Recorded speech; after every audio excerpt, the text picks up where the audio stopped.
step amaze me? Wouldn't it be crazy? Won't you step amaze me? Wouldn't it be crazy? Won't you step amaze me? If I find my way home, yeah. This is the move for those who. 1, 2, here, let's go back.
Seven, 6, 5, 4, 3, 2, 1. You'll never have the sacred stone.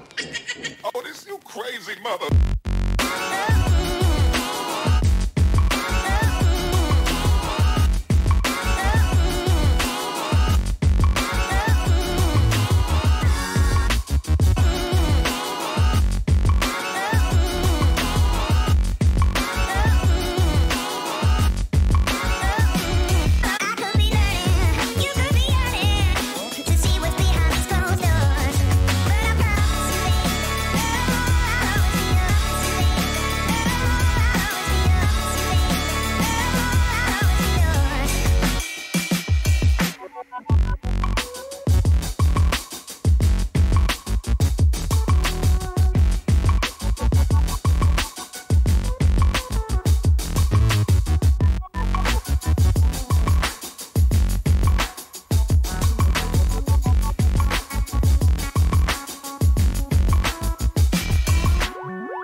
Hey, what's going on, everybody? Welcome to the Child of Mecha live stream. I am your host, Tim, the one and only Child of Mecha. So, it's the last stream before SCGMC, you guys. I'm excited! I can't wait. Can't wait to get out there. and just hang out with everybody and see and meet and greet and everybody, and just have a lot of fun looking at cool models and stuff like that. So, man, super psyched right now. Super psyched right now. So, we're gonna get some work done tonight. We're gonna try to finish up the parachute form here. I think it's looking pretty good. I'm actually a lot happier with this form than the clay form that I originally started with, so I'm really, really happy. So, Kira, you are late. I am not late. I am an hour. I'm right perfect time. Oh, wait a minute. You know what? The reason why I may be late for you is because US just switched our clocks back. I didn't think about that. Sorry, you guys. Yeah, outside of the US. So yeah, everybody outside of the US, I might be an hour late now. We just set our clocks back for what, daylight savings time or whatever. So sorry about that. That's going to be the new time. So anyway, until we set our clocks forward in the spring. So yeah, fun times, right? Gotta keep up. Gotta keep up. So, sorry about that, everybody outside of the U.S. But anyway, this form, man, look at that. Look at this. Look at that. That's looking more and more like a damn parachute canopy every single minute. And we're gonna keep going on this. We're gonna finish it up hopefully tonight. And I don't know, maybe I might be able to get a pull out of this thing tomorrow on the vacuum former. I don't know. We'll see. I'm pretty excited about this thing though. So it's shaping up really, really good. Really good. So, but before we get into that, make sure you come out to SCGMC on Saturday. The Hotel Fullerton, California. Doors open at 9 a.m. You can buy tickets right at the door. It doesn't matter. You don't have to buy tickets ahead of time. You can buy tickets at the door. I believe tickets are like $10. That gets you an entry into the competition as well, and additional entries I think are a few dollars. Not 100% sure. Double check those Gundam guys or the SCGMC page on Facebook or GundamGuys.org. But doors open at 9 a.m. I go on my scratch build demo at 10 a.m. or 10:30. I think it's 10:30. Sorry. But we're going to go an hour. And, man, yeah, we're just going to do some scratch building and stuff like that live in front of you guys. You'll be able to interact with me, ask questions, see with your two eyes the stuff that I kind of do here on the stream. So it's going to be a lot better than obviously watching it through, a live stream. So if you can get out there, man, get out there. It's a lot of fun. There's going to be a ton of vendors, and it's just going to be an overall great time. So I'm going to get out there like Friday evening, and then hang out with those Gundam guys, have a ton of fun, and get up bright and early on Saturday and do the SCGMC thing. It's going to be awesome. It's going to be awesome. William Wilms, an hour for scratch building doesn't seem enough time. I know, right? It's a short day and time flies. There's gonna be a lot of demos and stuff like that from other folks. So yeah, I only got an hour, but that's perfectly fine. I can squeeze down scratch building, basic scratch building into an hour. So, and then obviously, I'll be hanging around all day. So if you guys are out there and you guys want to ask questions or whatever, come on by, come see me. I'll be in my Child of Mecha t-shirt, the nice blue classic logo t-shirt. It'll be hard to miss. We'll bring out the hummingbird. You'll see that live for the last time. After this, the hummingbird's getting retired, you guys. It's never going to be seen out in public again. It's only going to be in the cabinet. I am not taking the thing out again. Probably going to bring the Ozymandias as well, because that's a little bit easier to pack. So both of those should be on hand, and should be looking good. Should be looking good. Excuse me. All right, so before we jump in, the tools and stuff like that that I use here tonight, you can find on the Amazon link somewhere down here on YouTube, on this side, on Facebook. Go check that out. Tons of tools, tons of materials, all sourced out for you already. Added a couple new things here recently. The Tamiya 35123 nippers. Now, there are 3 kinds of Tamiya nippers that are sold right now, right? There's the what is it? 34001, 34035, and then I think it's the 34123. A really great and knowledgeable gentleman by the name of Paul Budzik on YouTube just did a review. Actually a full rundown of different nippers and things like that, and the man is beyond intelligent. I mean, he knows his stuff, you guys. I am a big fan of his videos. I watch every single one of them, and I take as much information as I can from those videos. But he just did a full rundown on nippers. His nippers of choice: 34123, the Tamiya nippers. They are kind of the pointier nippers for him, and so yeah, so source those. Those are on Amazon. You can get those on there. Pretty inexpensive too. He basically compared them to God Hands, to the Gundam Planet nippers, Mr. Hobby nippers, things like that. And yeah, the 34123s were his nippers of choice. So can't go wrong with that. But check it out. Paul Budzik, Budzik, on YouTube. Incredibly high quality, informative videos. I can't recommend it enough.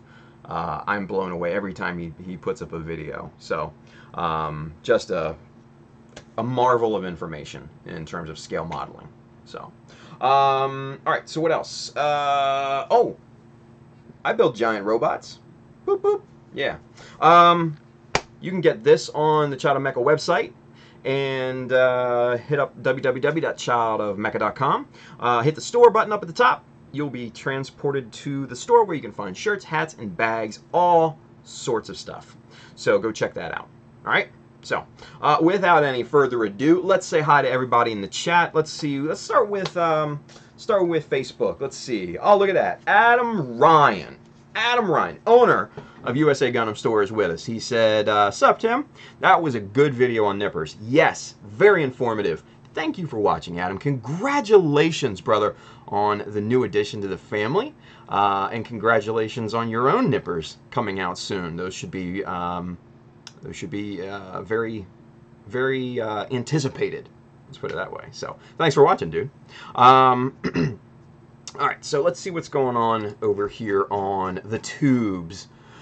Let's see. RF Aurora's with us. William Wilms, Julius Dembski. What's going on, everybody? RF Aurora. Tim, I was watching Adam Savage's one-day builds earlier today, and he was using a hairdryer to dry paint and move on to applying the next color. Is that a method you've used? I have not.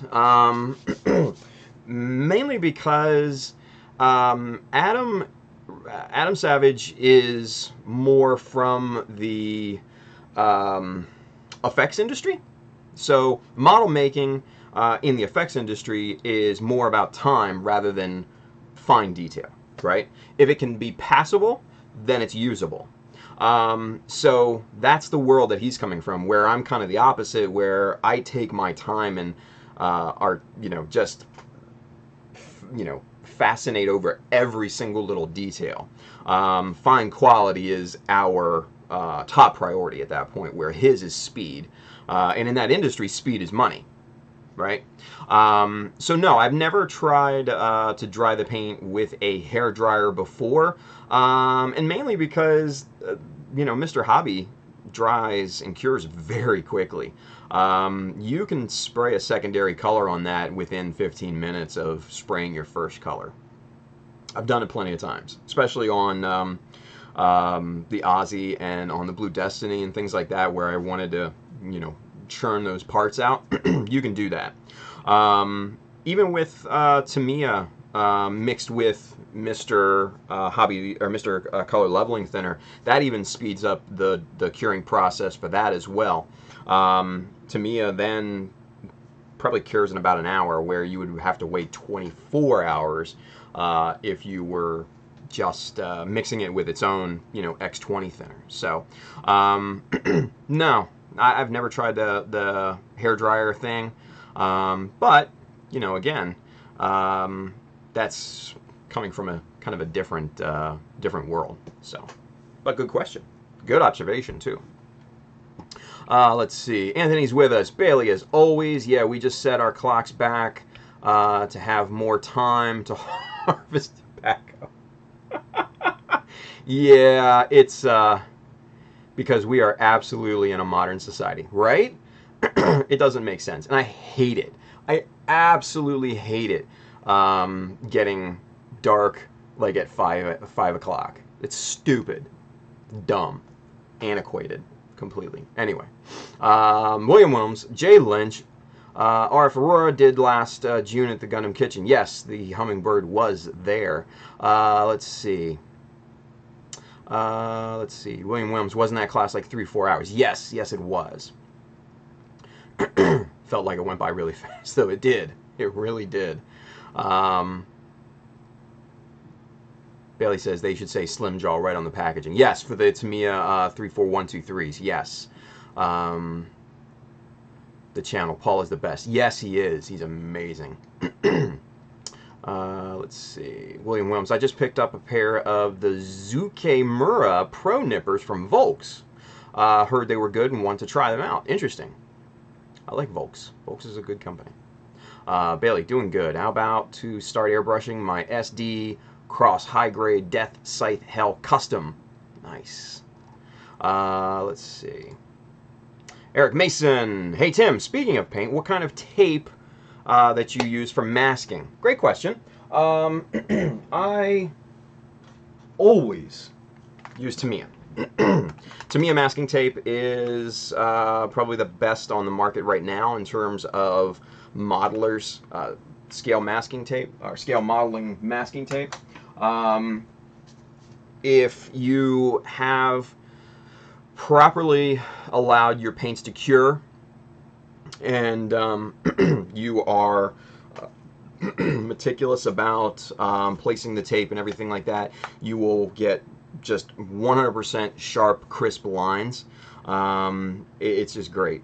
It's absolutely great. So that's what I use. I highly recommend it. It comes in 3 different sizes: 6 millimeter, 10 millimeter, and then 18 millimeter, 16, 18 millimeter, something like that. Anyway, I've got all 3 on the Amazon link down below in the description. You can take a look at those. Amazon's actually got really good prices on those because you can get the dispenser and then 2 or 3 refills at one time, and I think it's like $10. Like, that's really a good price. Really, really a good price. So I buy from there simply because I stock up. I've got like a rack of it over on the pegboard right now. So, but yeah, really, really good stuff. That's what I would use.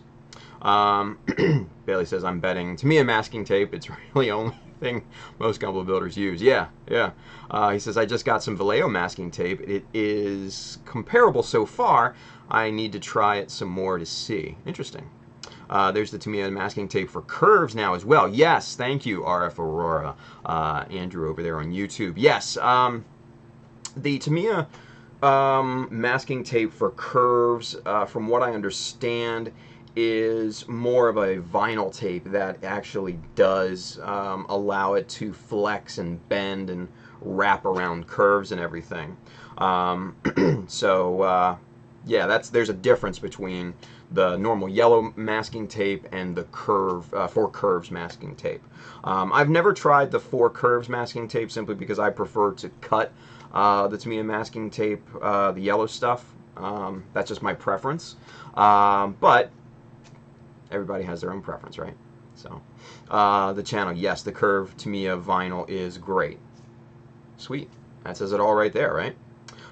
It doesn't stick as good though, FYI. Yeah, and I've noticed that vinyl tapes are a little less adhesive, you know. So, RF Aurora, I wish I had it when working on my Yak Doga. It would have saved me a little trouble. Yeah. The curved tape is pretty much an automotive pinstripe tape. Yeah, and that's what I kind of compare it to. I used to get the 3M pinstripe tape from, you know, auto stores here in my area, and I used to use that before, you know, the Tamiya tape kind of came on the scene back in the day. So, yeah, it's very, very similar. Anthony says, say what, where is this black magic tape? What do you mean, Tamiya? The Tamiya tape? It's in the description. Hit the Amazon link in the description and you'll see. Yeah, there's three sizes. So what is it? 6 mil, 10 mil, and Bailey said 18 mil. So yeah. And then also, yeah, you can get the curves, the Tamiya masking tape for curves on Amazon as well. So I've seen it on there a few times. I don't know if it's in the, the link below or not. Just because I never use it, I never thought about adding it there. So yeah, I have seen it on Amazon though. So that'd be great. Meaning I'm Xeon suit man. Yeah, for curves. Yeah, that's a definite. You can do curves with the normal Tamiya tape. You just have to be super careful. So, cool. All right, guys, let's switch gears. Let's get on to building. Let's go to camera 2. Bada boom. And let's bring this thing into frame. Look at that. You can see the striations, you know, for the support wires come into play now. So this is looking and taking shape really, really well here. Obviously, I drilled out the hole in the middle for, you know, airflow when this is getting vacuum formed down. You know, the billows here are very exaggerated from what they normally would look like in real life, simply because you do lose, you know, detail when you vacuum form. So when this vacuum forms in, it's not going to go, you know, down all the way into these crevices. It's just going to go down a little bit, but it's going to look like the real deal, and it's going to look billowed and everything, like air is catching the fabric on the parachute. So so what I did, how did I do this? Big question, right? So I drew this form up in Illustrator, right? This has, 36 lines all the way around at 10 degrees each, 360 degrees. So what I did was, this was just big enough to set the form down on, like this. And obviously it looks, you can't see the lines in the camera because it's not perfect, but at my angle, I can see them perfectly. So what I did was, I took my little wood sculpting tool and I just kind of marked at the bottom where each stripe was, where each line was. And then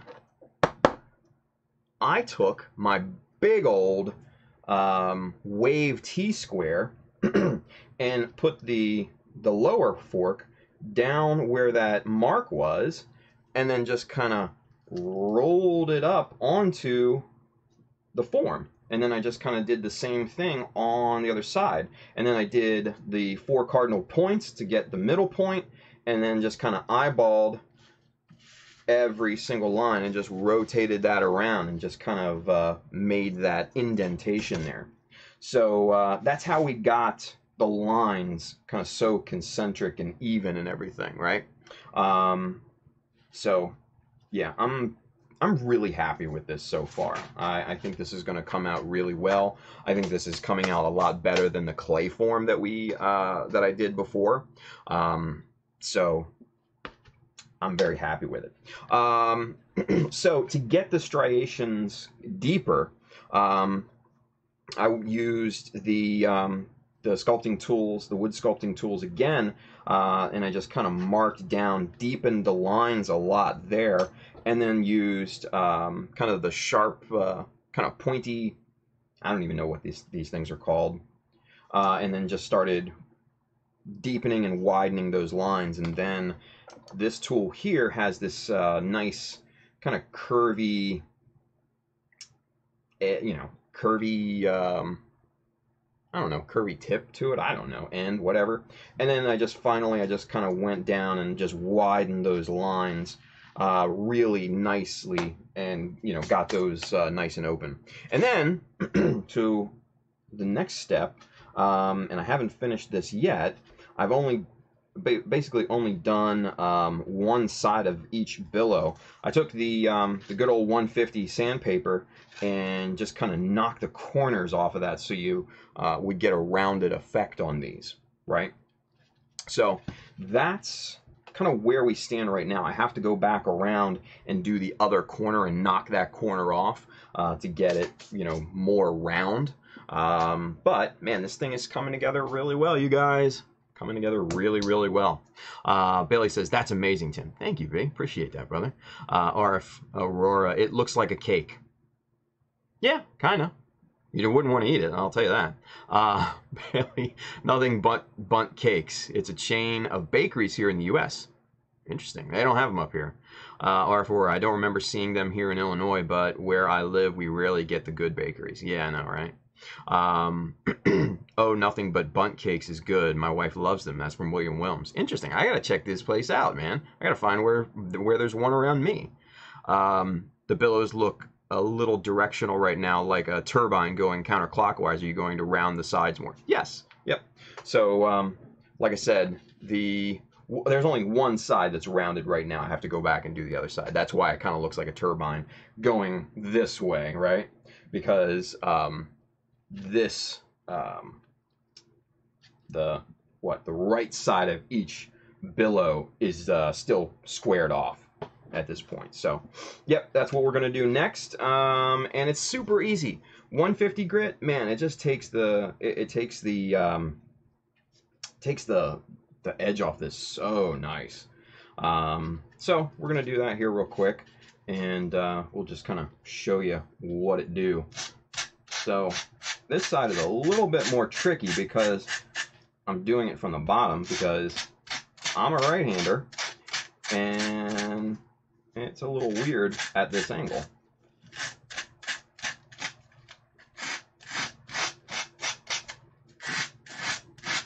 So we'll do a few here, and then I'll show you kind of what it looks like here. But it knocks the corners off the styrofoam really well, really well.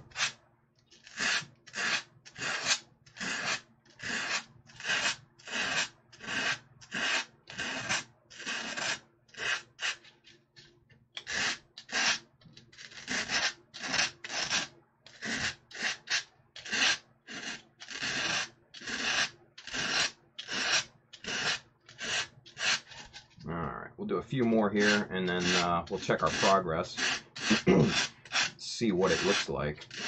But I think it should look pretty good. It's looking good from my angle here.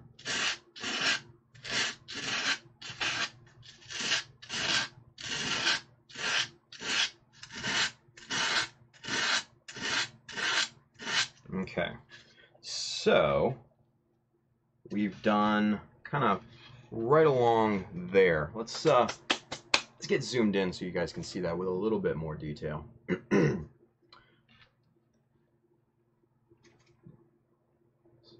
let's see, right there. All right, so where's the... All right, so right... Those are basically where I've knocked the corners off here. Just these few. And I'm gonna have to go back in. There's a lot of debris in these in these crevices. I'll have to vacuum that out, because as you can see, it's just kind of wiping out really. But looks quite rounded and very nice. So there we go. Pretty good. Pretty good. Zoom back out. Get that locked in. There we go. Excuse me. Channel says, looks fantastic. Perfect billow effect. Appreciate that. That's awesome. RF Aurora, I just did a Google search. There's 6 of those nothing bunt cakes, and there's 6 in the Chicagoland area, 2 within driving distance. You lucky bastard. I need 1. But, well, hold up. What?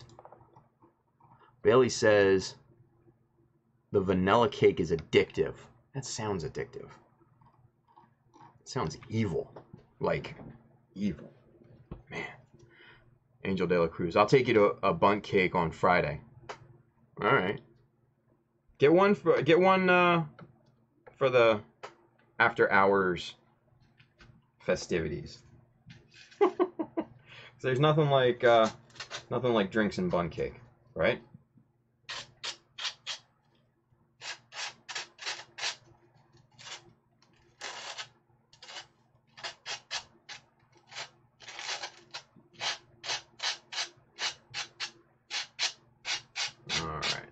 Basically fine-tuning some of these. But you can see from the bottom how far those indentations come in. They come in a pretty good amount, probably about a 1/4 inch. So, yeah, pretty good. All right, let's continue on. Get those bad boys shaped up here. And then we can continue talking about bunt cakes. Everybody loves bunt cakes, right? I like red velvet cakes myself. I'm a red velvet guy.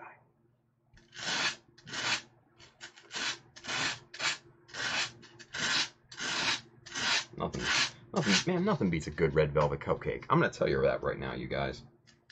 You just, nothing better.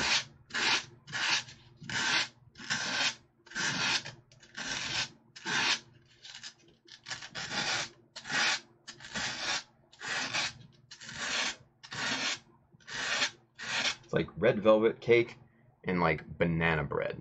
Oh, banana bread. Oh, banana bread's awesome. No nuts though. I don't like nuts in my banana bread.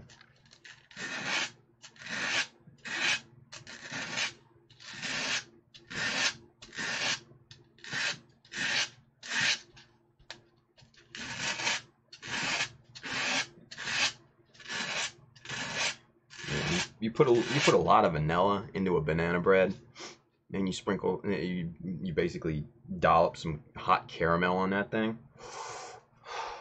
Telling you what, guys, that gives me the chills just thinking about it.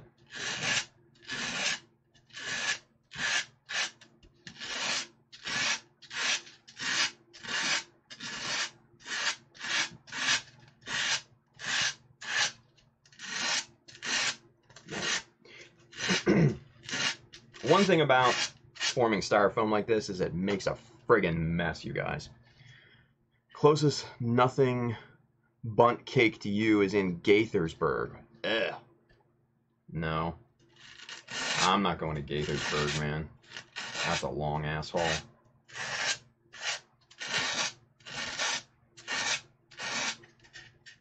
Biggie Paws, you're so fat. Man. I've lost 25 pounds, I have you know. Next time I'm up at the kitchen, you won't even recognize me.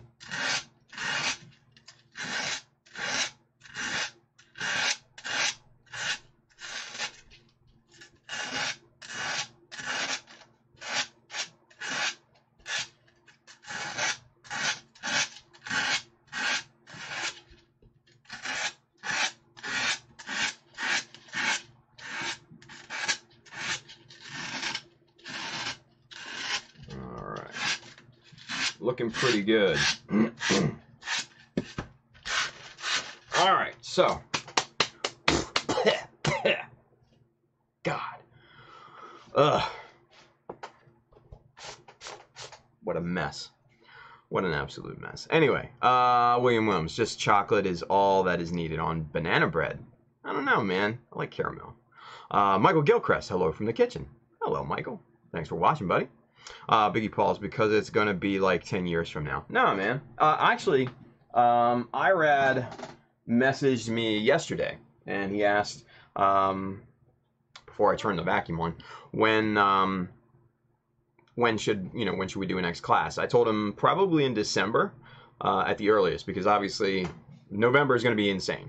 I've got shit to do every single weekend this month, so it's not going to happen in November, but probably in December. I told him December's tricky, obviously, with the holidays. I'll always have kind of my annual staff meeting for my company as well, so it's a toss-up. So I think we're going to have to play it by ear. So if not in December, definitely in January sometime. So we'll see. Not 10 years. I want to see the new kitchen. So anyway, vacuum time.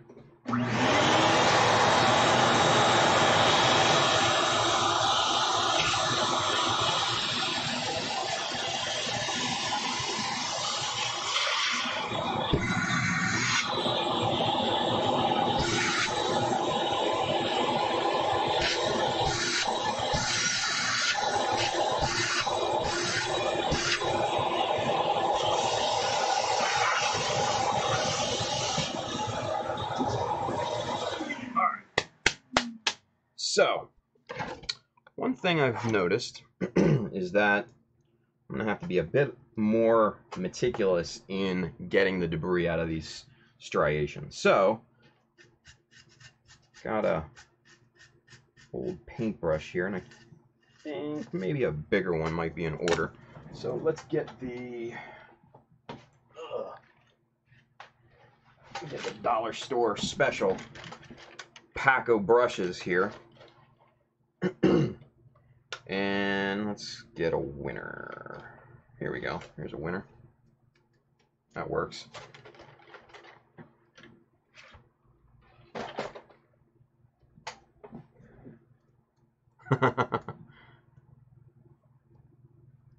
Nice. Arthur says, at least you warn us when it's vacuum time before you turn it on. My sister's dogs would beat the crap out of me to try and get the vacuum. That's funny. Yeah, you know, I try to be cordial, a cordial host. So, all right, so we've got a little bit of a bigger brush here, and I'm just trying to get as much of the junk out of these striations here as possible, so that we can get a better pull out of these things on the vacuum former. So that seems to be working rather well. It's basically getting the debris, the little styrofoam granules or whatever you want to call it, off of here.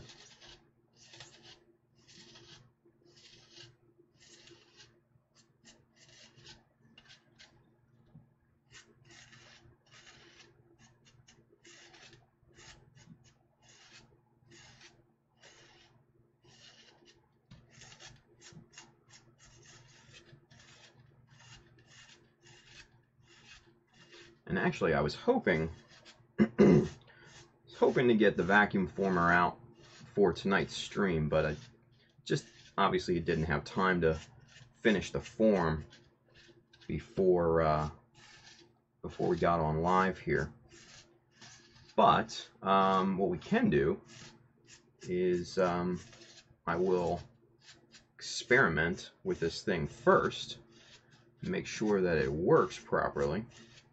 And once I get all that finalized, we can do that maybe next week.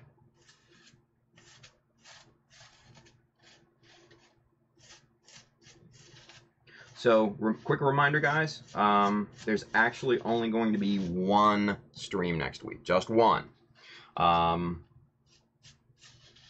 It's only going to be Wednesday, because I don't get back until late Monday from California, and then I have to leave out on Friday for my dumb family thing, which I'm not looking forward to, but it is what it is.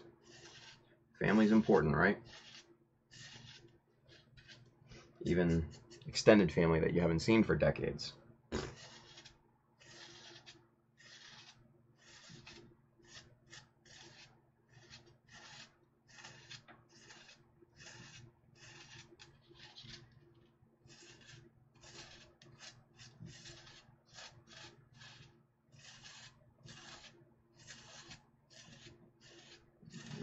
right. I see a little bit of fine tuning that I might have to do with some spots here. But overall, I'm really happy with how this turned out. This is definitely more in tune of where we want to be, right? So that looks pretty good. Looks pretty good. Happy with it. So there we go. Let's see. Biggie Paul's. Oh, I'm sure you've seen a kitchen or two in your day.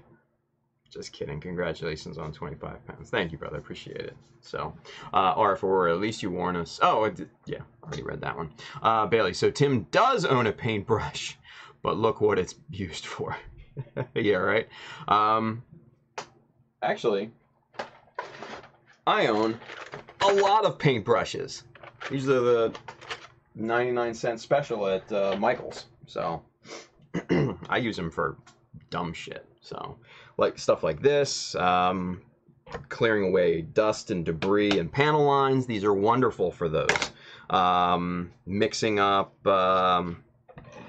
you know, coats of resin or brushing on, you know, glue or whatever. Man, yeah, they're great. And then since they're so cheap, I don't have to worry about them. They're not like a super expensive brush, right? So, let's see. Biggie Paws, why didn't you use the pink foam? It's so much more dense. This is actually very dense. This is basically a half round ball for floral arrangements. And this is actually super, super dense. I showed on the other stream, like I put almost my entire weight on it. It didn't budge a bit. So I'm happy with it. R4, when I have to figure out what time it will be in Tokyo when I'm there so I don't miss it. Yeah. Let's see. They're plus 13. So it'll be 11 a.m. Tokyo time. So, yeah. William Williams, should we expect SCGMC to be live? Yes, in some form or fashion. Absolutely. Any one stream, what the fuck am I supposed to do with my life? Sorry, dude. Finish your model for Anime NYC, man. Go win a trophy or medal or something, man. R for develop a new talent, read a book. Nice. Rather finish his entry. There you go. R for it is 12:36 p.m. now in Tokyo. Okay, so they're with daylight savings time, so they're plus 13, 14, something. Anyway, Bailey, actually, it's always good to have some cheapo brushes for that purpose. I agree.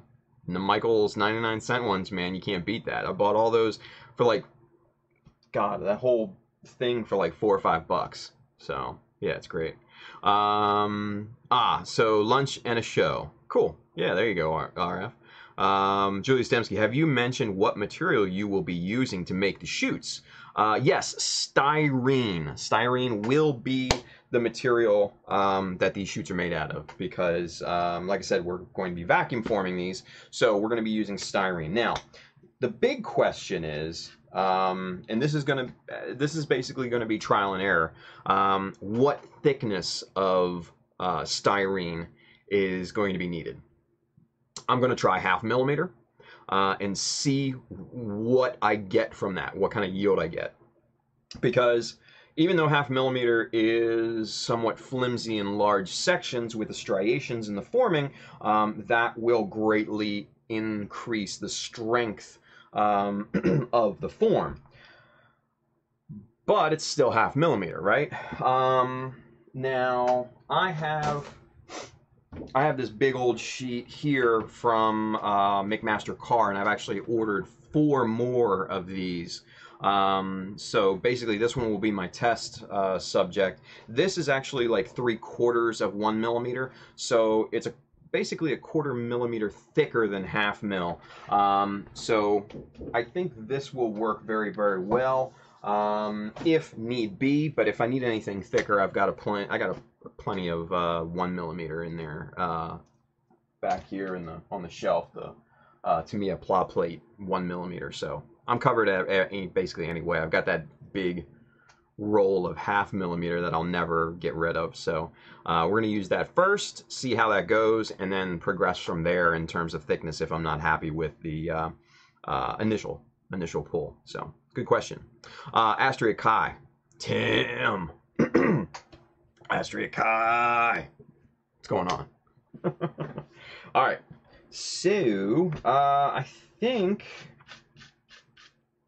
this form is very close to being done. Like I said, there's a few spots on here that I do want to kind of smooth out, and more along the top here, because as the wires get closer to the center support, the billowing effect, you know, dissipates. It becomes less obvious.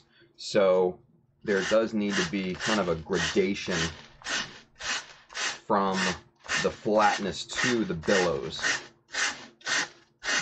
So we're just kind of feathering this out right now from that top.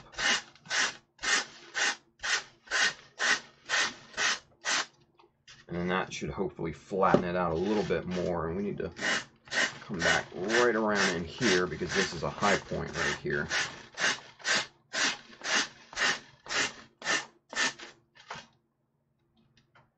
And that looks pretty good.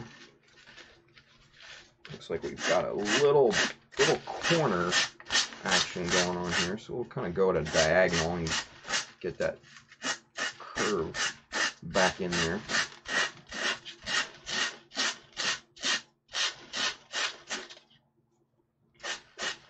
And the important thing is to keep spinning this. You don't want to spend too much time on one area because it'll end up uneven. So just keep spinning it and you'll get it nice and even. So right here looks to be a little bit high.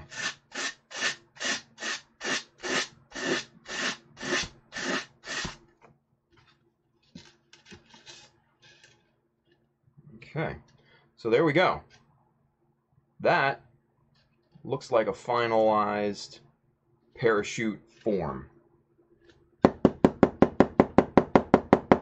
Just knocking out the debris. There we go.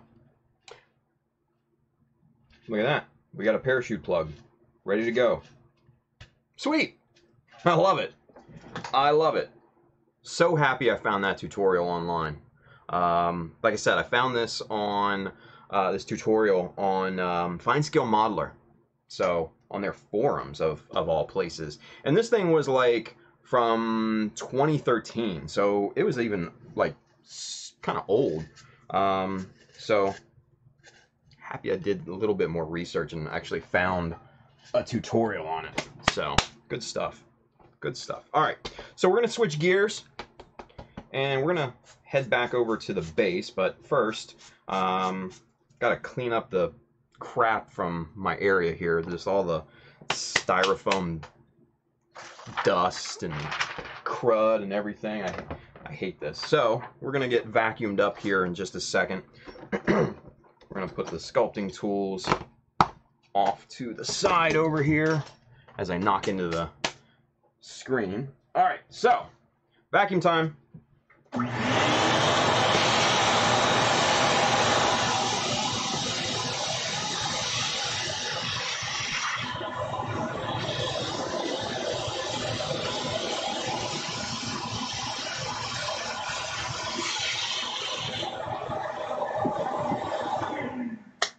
Woo! Okay, so there we go. Oh man.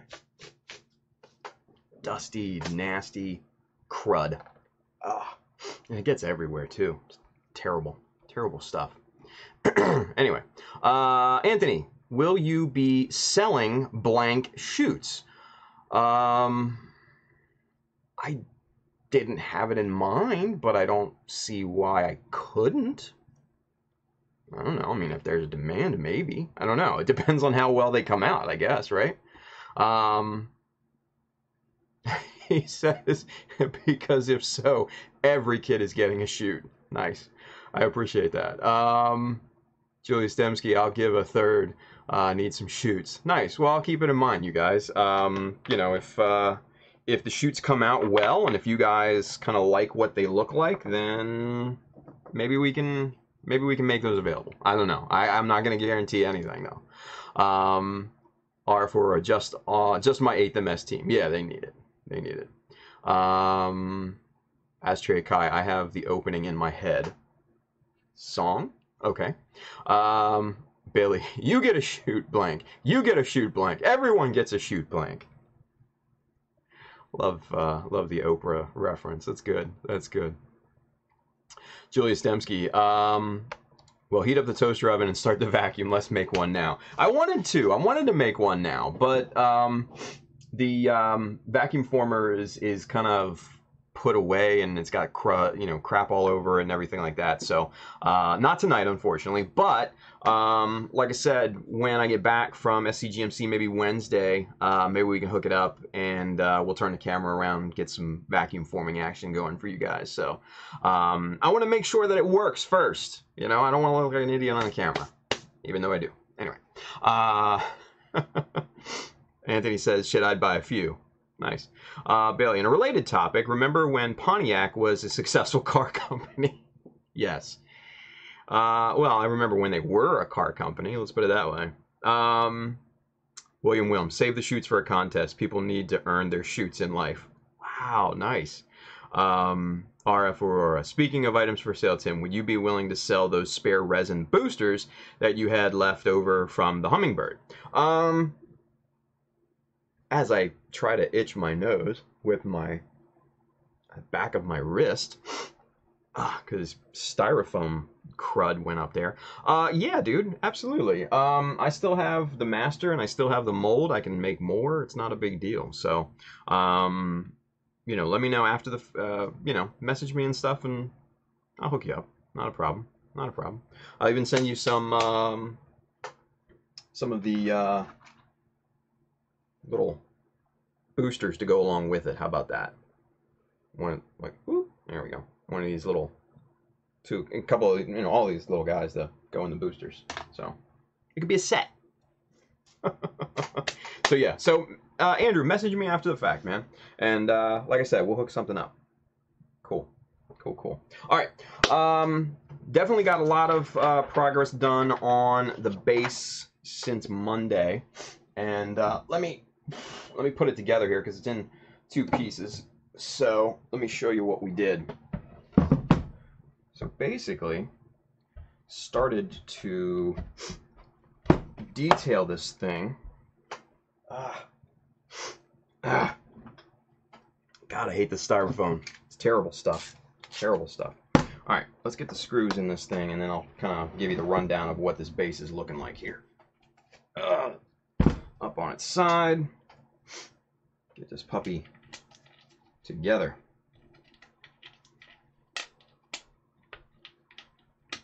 Come on now.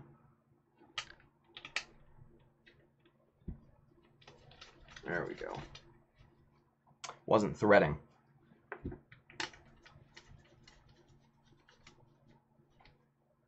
Okay.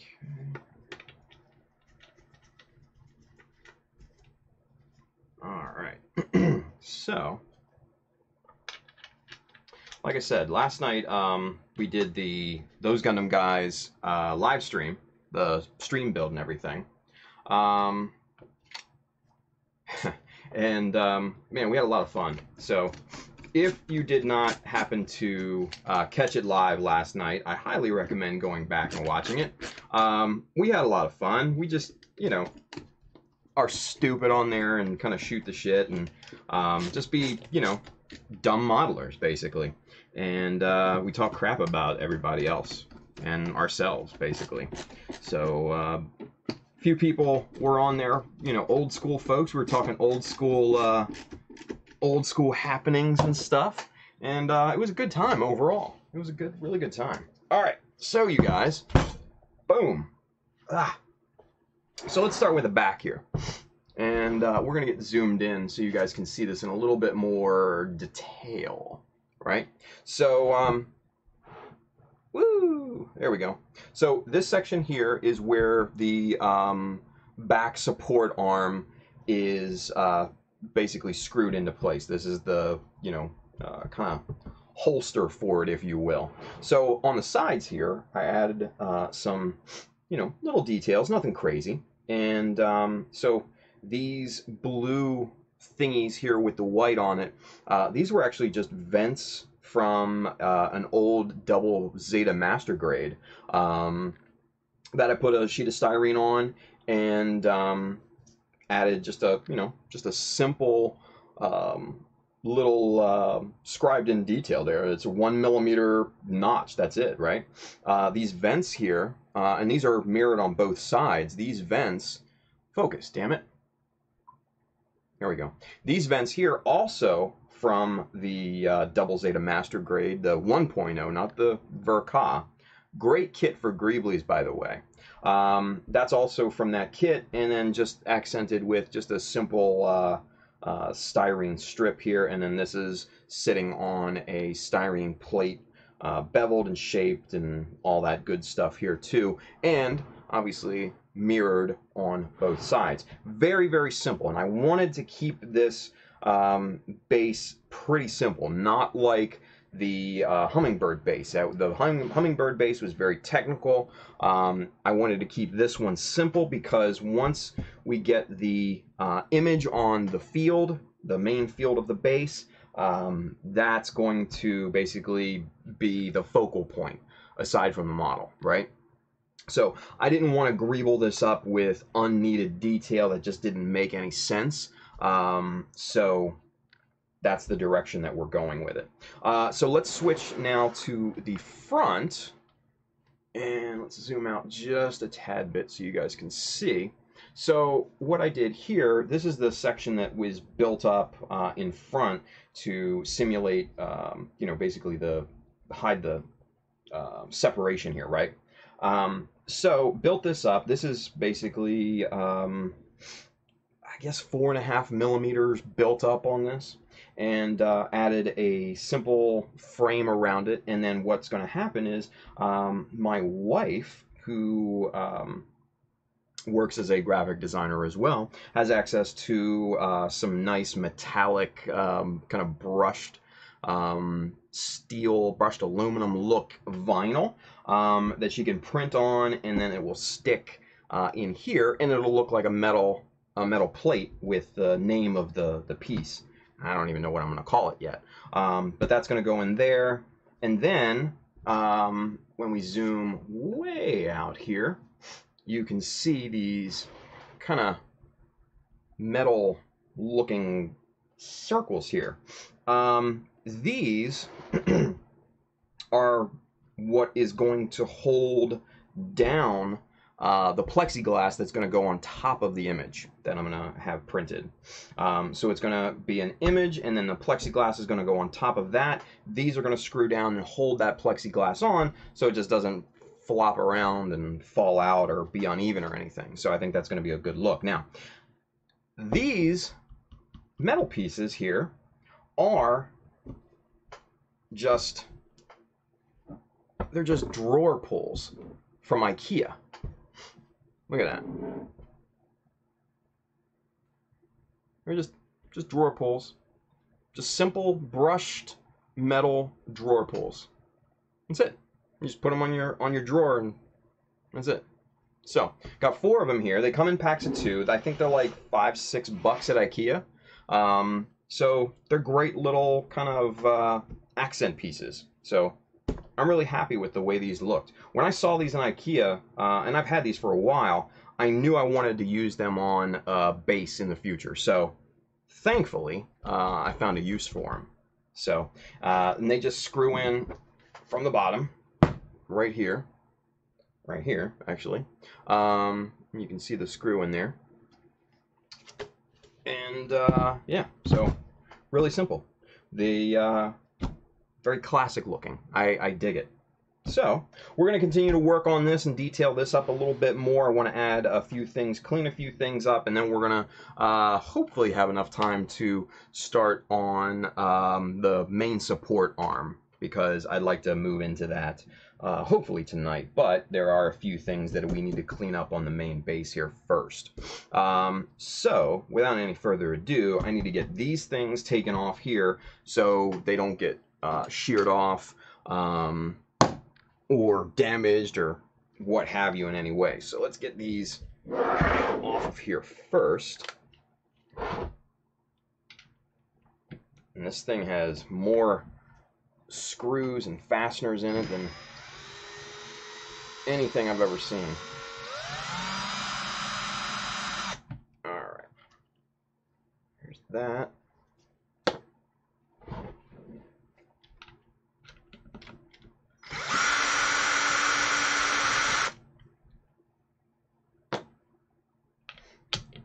I swear, putting this thing together on location is not going to be fun.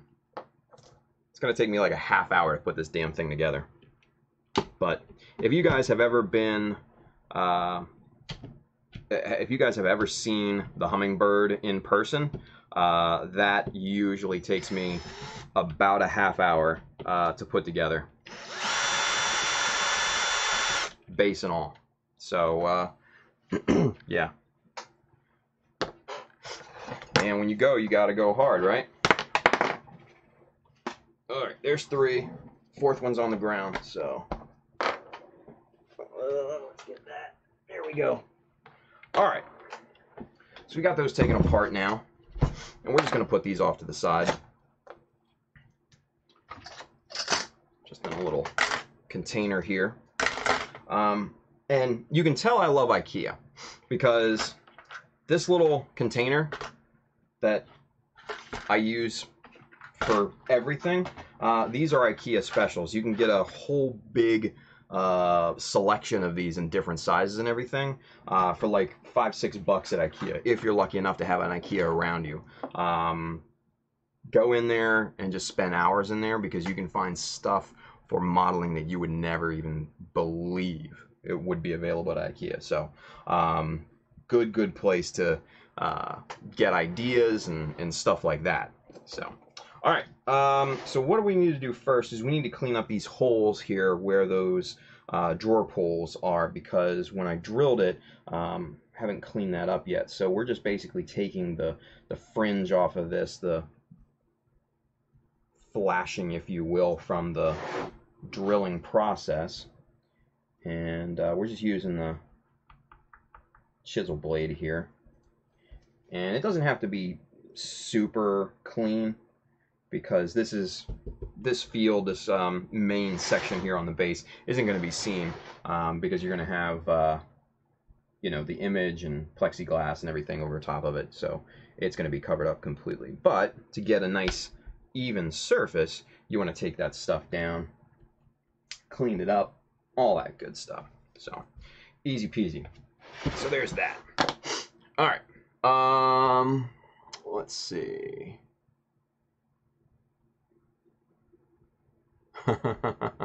R4 says, I was thinking you took those from your kitchen. No, not in my kitchen. Bailey says, my workbench lamps are IKEA. Yeah, a lot of the stuff in my workbench is IKEA. Like the tables here. I have 3 tables put together in kind of like a U shape.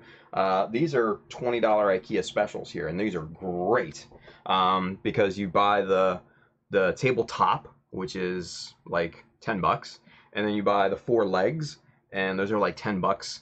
And so for 3 tables, I spent like $60. Can't beat that, right? So IKEA is the place, man. I'm telling you. William Williams, takes hours to walk through an IKEA. It's a maze. Yeah, they do that shit on purpose. Julius Dembski, maybe you could tie the Jesta into something with the Band of Brothers 101st Airborne Easy Company and a tribute to Major Richard Winters. Yeah, I love Band of Brothers, man. Winters, Dick Winters is what a hero. Didn't have anything like that in mind at this point. What I'm actually tying this into is the 67th Tactical Fighter Squadron, which is a fighter squad, I believe, based in California. Their kind of rooster logo just kind of appealed to me, so I'm reusing that and making the squad for the Jesta, the 67th Tactical Mobile Suit Squad. So you'll see that logo closer to when this thing gets done. Yeah, that's kind of more where I'm going with it. But that's a great suggestion. I do love Band of Brothers. It's one of my favorite series of all times. And if you guys haven't seen it, man, you are missing out. Just a great, well done story, done by Tom Hanks and his company Playtone. Man, true stuff actually happened, and they have the actual guys in the before and sometimes after the episodes, talking about things, and then they have the whole kind of a special kind of documentary that HBO did about the actual soldiers of the 101st Airborne Easy Company, and the experiences that they went through in Europe. And man, it's an amazing series. It's 10 episodes. They're an hour apiece. You can see them on HBO. If you subscribe to HBO, you can go on to HBO Go or on demand or whatever. Man, they're amazing. Really amazing stuff. Highly recommend the Blu-rays. That's what I got, and man, well worth the money. Well worth the money. So great suggestion, Julius. Great suggestion. Bailey, there are usually shortcut doors down the middle. Oh, of IKEA. I got completely lost in the conversation. I'm like, what? And then yeah, they have little hidey hole doors to get through IKEA pretty quickly. So yeah, I got lost in the conversation there. That was funny. RF4, I've never been. I'll have to go to one after my vacation, so I don't have any money to spend there. Yeah, IKEA is great, man. A lot of the furniture in our house is IKEA. They make cheap, particle board stuff, but they also make, more kind of medium grade stuff, and that's kind of what we have. Our bed and dresser and entertainment centers and all that stuff. My desk out in my office is all IKEA, and it's amazing. So yeah, IKEA is great if you have access to one. Let's see. Eric Masson. My fracking internet was cut off. Damn, did I miss much? Nah, man. Let's see. I don't know if you saw we finished shaping the parachute plug for the vacuum former. We finished that. And then I just basically started to move on to the base, getting back on the base here, and just kind of cleaned a couple things up, and we're just going to work on that now. So. But, yeah. William Williams says, IKEA's in Tokyo, RF4, you are doomed. I didn't see one when I was there. Hopefully none near Diver City or where I'm visiting in Akihabara. Yeah, I didn't see it, the IKEA there in Tokyo, so I don't know. Bailey should be on Amazon Prime as well. Yes, the Band of Brothers I definitely think is. Ricky Paul Carlson, the companion series by Tom Hanks called The Pacific as well. Good one too. I liked The Pacific. It wasn't to the Band of Brothers quality. I just liked Band of Brothers so much more. And I think that, part of it too is Band of Brothers was such a classic already by the time The Pacific came out. You had such high expectations that it just didn't meet those expectations, but it's still a good series regardless of that fact. But yeah, I think they sell a combo pack for both. That has both the Band of Brothers and the Pacific in it on Blu-ray. So yeah, if you can get that, man, get it. That's awesome. Let's see. RF Aurora, I do need a new computer desk. Dude, they're great. I mean, seriously, you can spend a little or you can spend a lot. Like, they have those fancy schmancy, like, sit-stand desks that, you know, are motorized up. Those are awesome. I wish I could afford one of those. Those are like $600 or something like that. But, yeah, you can spend a little or you can spend a lot. So, yeah, go crazy in IKEA, dude. Eric Masson, since your channel is Child of Mecha, what was your favorite Mecha TV show as a kid? Okay, so as a kid, you know, I'm talking like, you know, 10 years under, 10 years old and under. Mecha was somewhat limited here in the States, obviously. So you had Transformers, you had Voltron, you had GoBots, you had some other ones here and there. But obviously, I mean, Transformers and Voltron, oh, I grew up on that stuff. That's classic for me. So those would be my favorite when I was a kid. I got into Gundam when I was like, I want to say 22, 23, somewhere around in there. Somewhere in that general vicinity.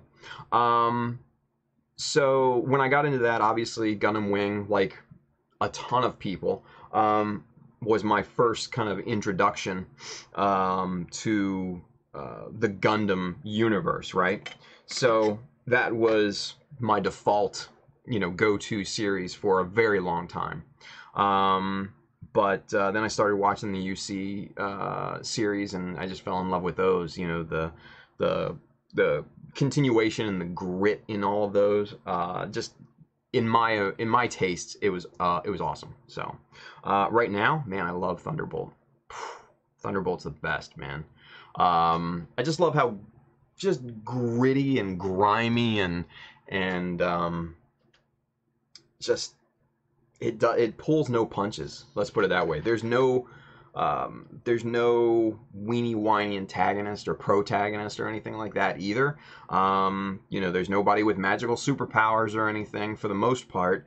It's just pilots being pilots and being badasses. So I do love me some Thunderbolt. Now, mind you, I also like Gundam Unicorn as well. You can't beat that first fight scene in Gundam Unicorn between the Jagans and the Kshatriya. For my money, that's one of the best fight scenes in all of Gundam, hands down. So, yeah, so those are my preferences. So, cheers, Eric. Thanks for the question. Appreciate that. All right. Kenneth Chu over there on Facebook giving us the thumbs up. Thank you, Kenneth, for watching. Appreciate that. Bailey says, except for Ensign Billy. Yeah, well, there's always one, right? But Io Fleming, my boy, Io Fleming. God, he's the best, man. Best character in all of Gundam. I don't care what anyone says. A true badass. A true badass. Eric Masson bought Band of Brothers on Blu-ray at a pawn shop, steel case for $25. It's not bad. That's not bad. And it's on Blu-ray. Even better. Even better. Okay, so I've got some more Greeblies here that I just want to kind of accent around the border here. And these, again, are Greeblies from the Double Zeta 1.0 Master Grade. Just, like I said, man, even if you can find the Double Zeta 1.0 Master Grade for cheap or even secondhand or whatever, get it. Because the Greebly factor in that kit is off the charts. You could break down that kit, never build it, and get so many Greeblies and so many little details and parts and everything. Oh, it's one of the most perfect kits in Gunpla for parts. Much like the GN Arms is great for parts. Highly recommend that. the 1/100 and 144 Grimgirds are also great for parts. What else? The Gaplant HGUC, so good for parts. You see Gaplant parts, you'll never notice until you get actual Gaplant kit. You see Gaplant parts everywhere in kit bashes and customs. I'm telling you, it's an amazing kit, and it's inexpensive, and you get that just massive booster in the Gaplant kit too. Oh, it's such a good kit. I bought 3 of them from Ace Schultz, Berkanatir, back last year when I was working on the Aussie, and man, I still have plenty of greebles from those kits. It's just great. So, off on a tangent. Anyway, let's see. Anthony says 0083 still the best. Yeah, that's a good one. That is a good one. William Wilms, yes, it is the best fight scene. Loved it. It is a good one. Let's see. I'm more 1970s classic in Montreal Mazinga Z, Great Mazinga, Grindizer.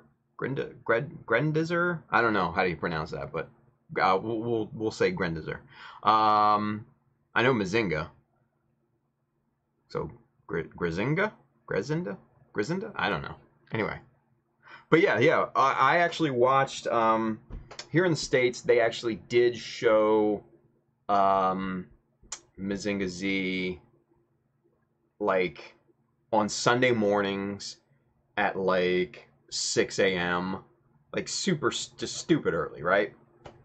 And I was lucky enough to actually be able to VCR those episodes, and yeah, just they were pretty good.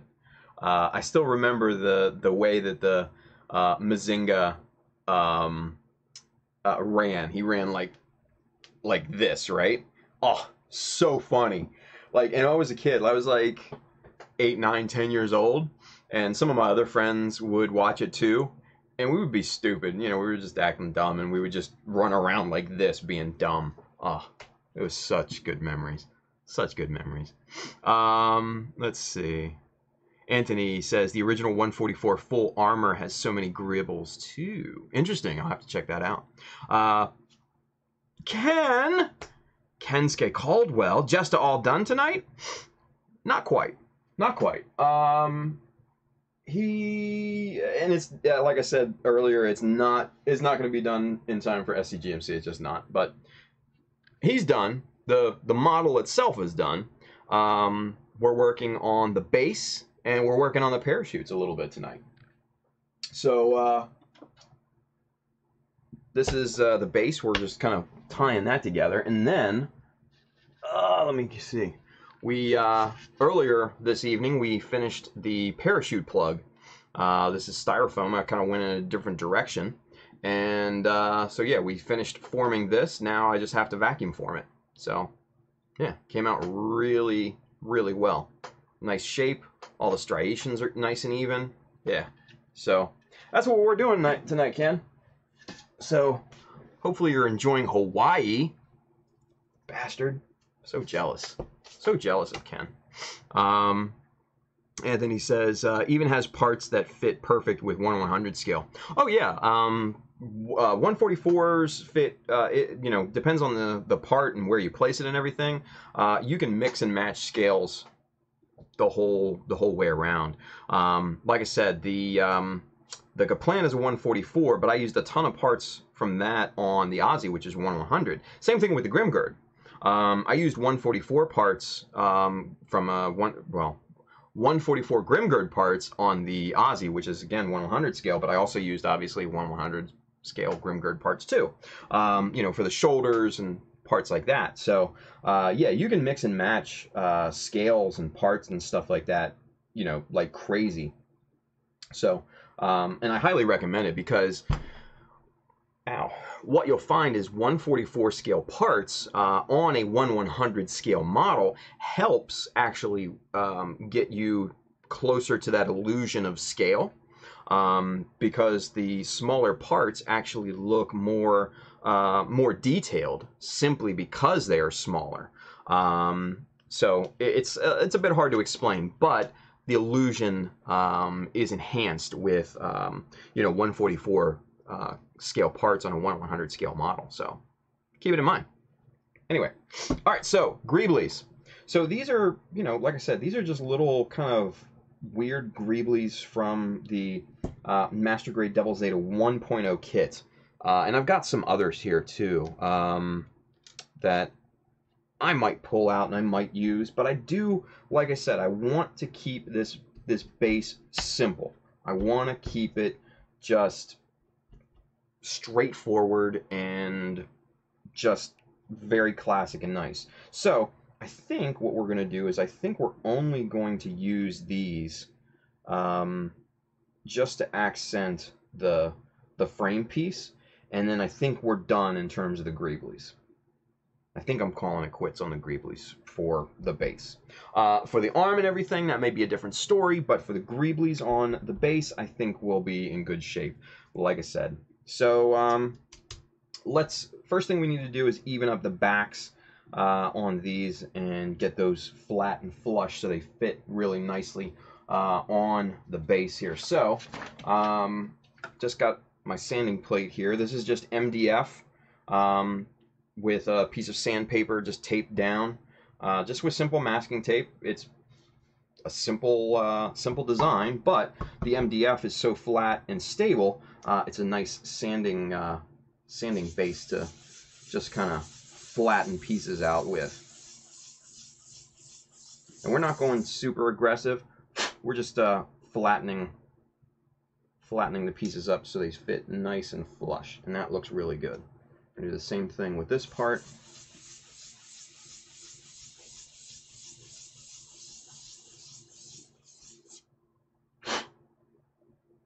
And that looks really good as well. Nice and flat. Simple.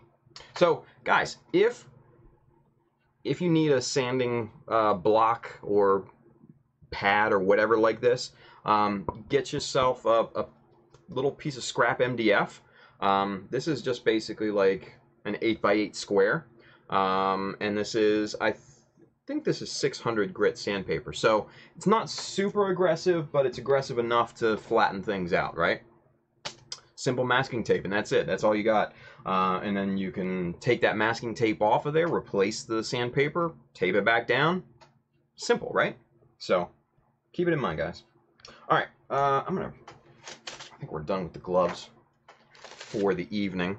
Because we're not going to deal with sandpaper much more and grinding and filing and all that stuff. This is more kind of fine details type stuff. So back into the element.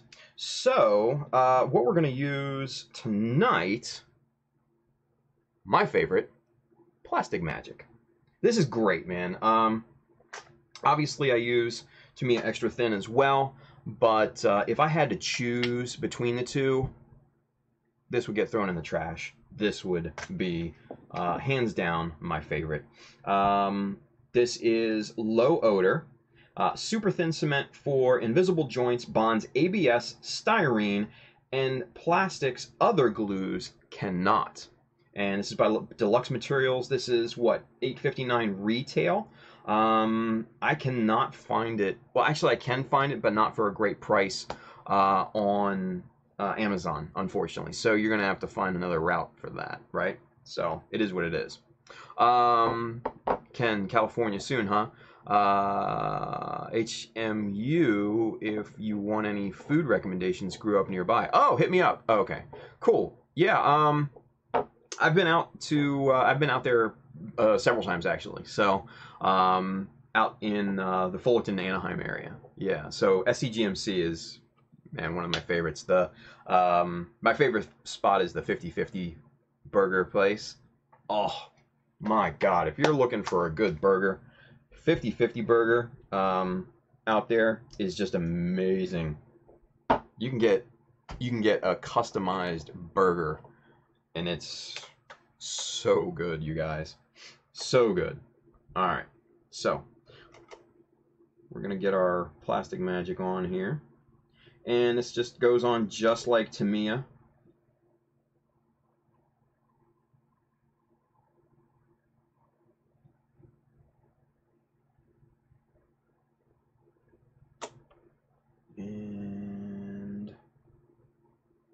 Wish I would have held it with my other hand so I can place it better.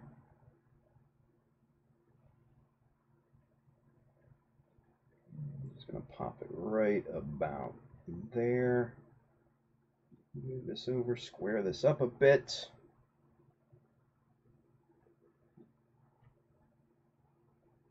And that, I think, looks good. RF Aurora, did you see that Mr. Hobby came out with glue pens that removed the bad smell, replaced it with lemon or orange scents called Limapene Pen? Interesting. I have not seen that. I have to keep my eye out on that one. Wonder, is it like a fine, like a really fine applicator or something like that? That would be interesting.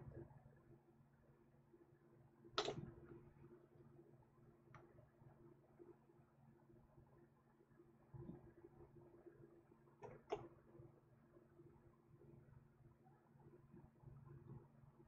do love me some Mr. Hobby products, I won't lie.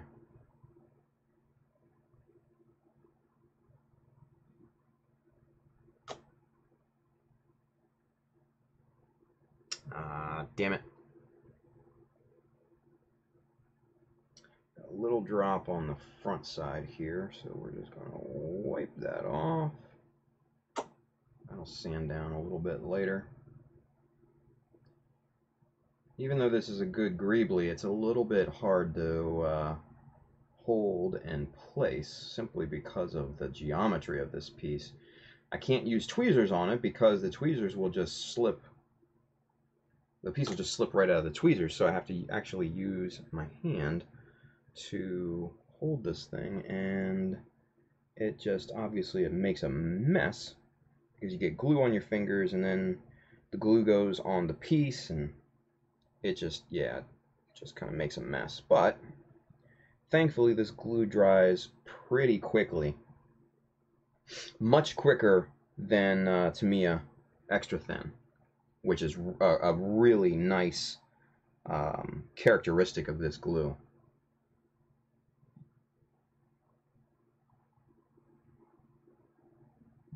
Just kind of apply a little bit around the edges just for safety's sake.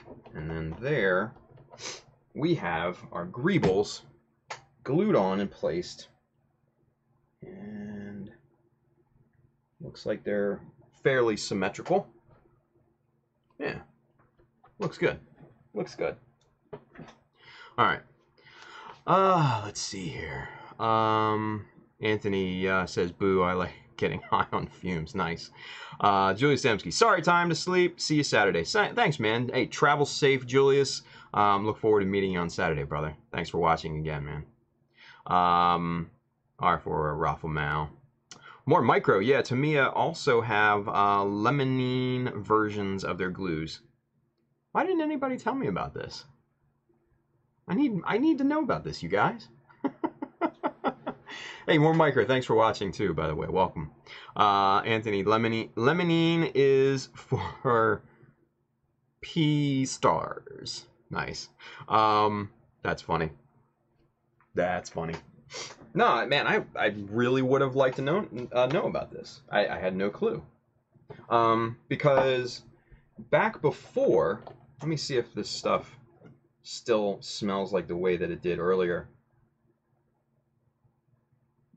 Oh, no, they changed it. Oh, nice. Okay, so this stuff just got even better.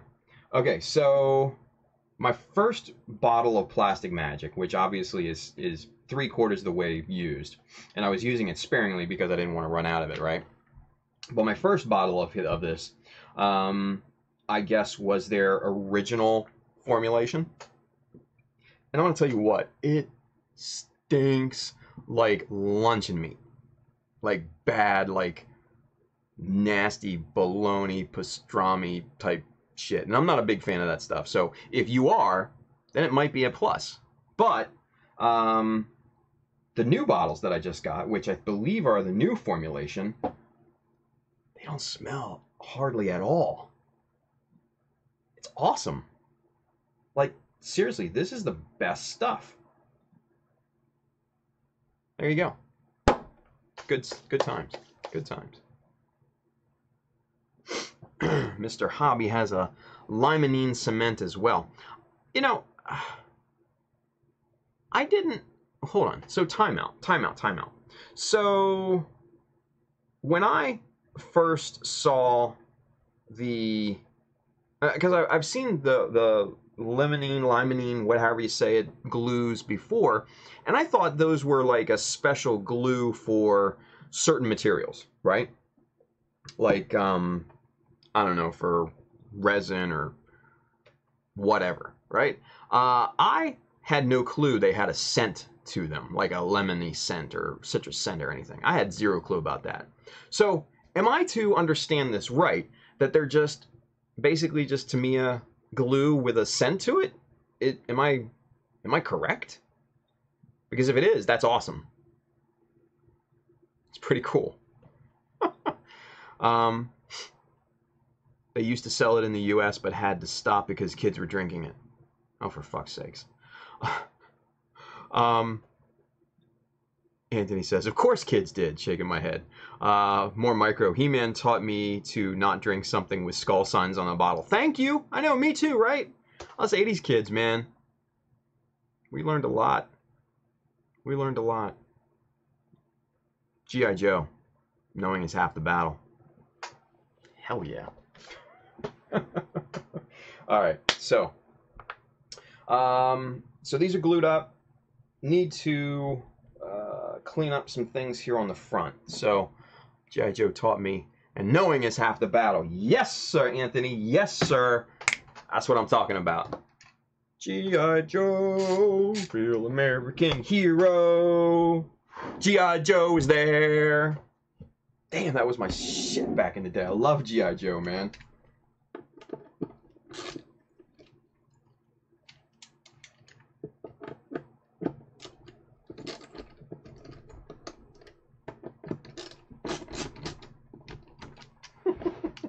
You know, it's funny that we're talking about 80s cartoons and stuff, because I was talking to Win earlier today, and we were just talking about his current entry, and if you guys haven't seen it, it's amazing, by the way. So I highly recommend going to Paint Pusher and looking at his 2018 GBWC entry. I think it's gonna go very, very far, and I think honestly it's probably one of his best pieces that he's made to date. But I digress. So he and I were talking a little bit earlier today about it, and he had mentioned, you know, that he loves me talking about 80s nostalgia shit. So I don't think he's watching right now, or at least if he is, he hasn't said anything. But yeah. So Win, that's for you, buddy. G.I. Joe, Yo Joe. Damn, I love that show, man.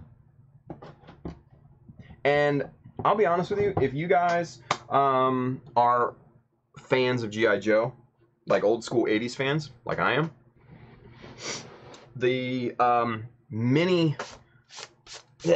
series that they did, it was a mini online series, and which they basically pulled together and made it into kind of a movie called G.I. Joe Resolute.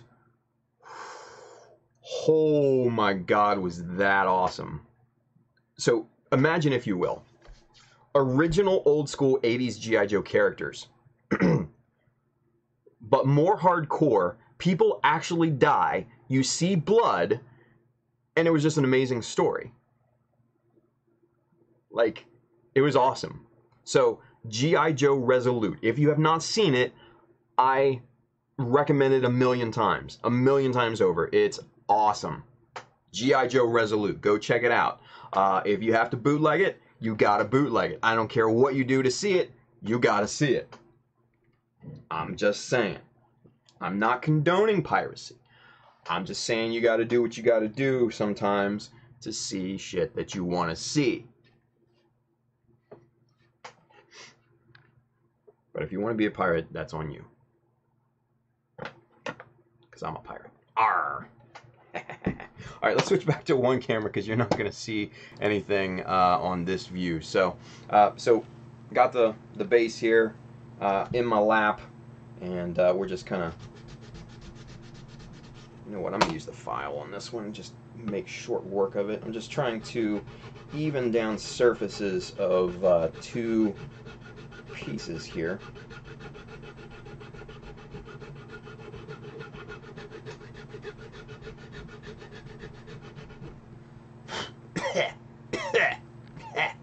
God damn. Let's see. R4, I want to watch the G.I. Joe movie again. Can't find the original show to stream hardly anywhere. Yeah, I don't know where you could stream that either. I know Netflix doesn't have it. Maybe Hulu? If you're on Hulu? I don't know. Or Amazon? If you're on Amazon, if you have Amazon Prime, maybe. I don't know. I haven't looked.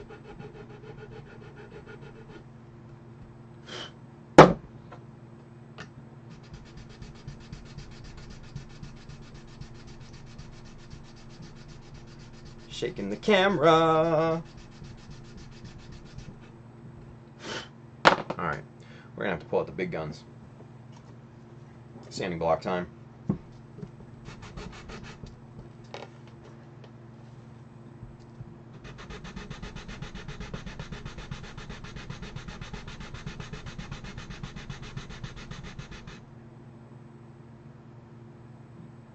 That doesn't look great in camera, does it? Let's angle this down a little bit so it doesn't look as weird. There we go. Context is everything, you guys. Context is everything.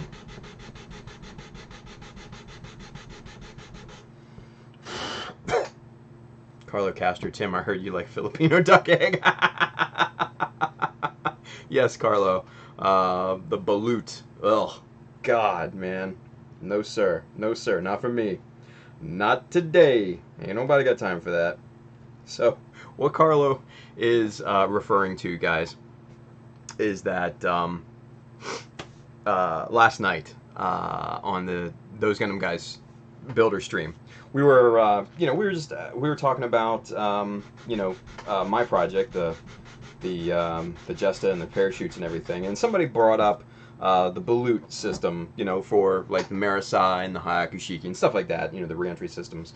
And Clem, Gamma Banray over there on Those Gundam Guys had brought up, I guess I think it's called balut. I don't know. It's like a Filipino, it's like a fermented, like chicken egg or duck egg with it's like a fermented embryo inside. Like, it's not like an egg you would crack open and fry. Like, there's a body in it. Ugh. Oh. That just, oh man. I can't even think about it. It just, I don't know, man. So, oh. Dude, I just don't, I don't know how people eat that. I don't know. Maybe it's just my lily American, tastes and stuff. I don't know. I'm sure, you know what, I will say this. There are things that Americans eat that other people around the world think are fucking stupid and weird too, so I digress. Alright. So, the front is evened up decently.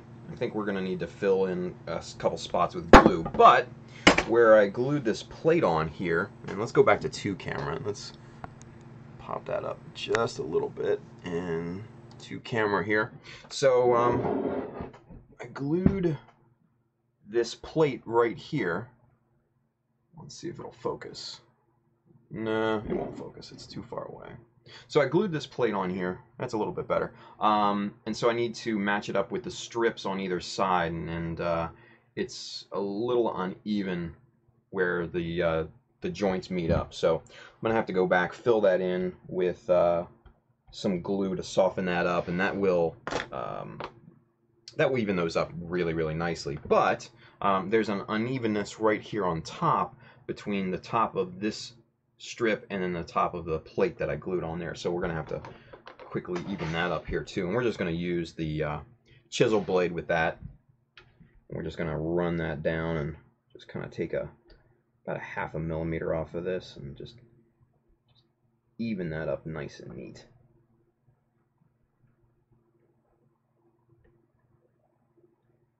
Now, Carlo, since you asked, have you ever had one of those eggs? Duck fetus. Oh my God, just reading that is... Oh, Jesus. Oh, man.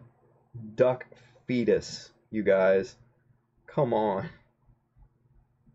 All right, Carlos, seriously, if you've had it, please tell me. Please tell me, because I want to know. And, oh, you have had it. Oh, is it nasty? Like, tell me how it is. Like, be completely honest. Is it nasty or is it kind of good? Oh, I'm both disgusted and intrigued. Like, I want to know more, but in the same way, I don't want to know more. You know, it's like a train wreck. Like, you don't want to look, but you can't not look. Oh.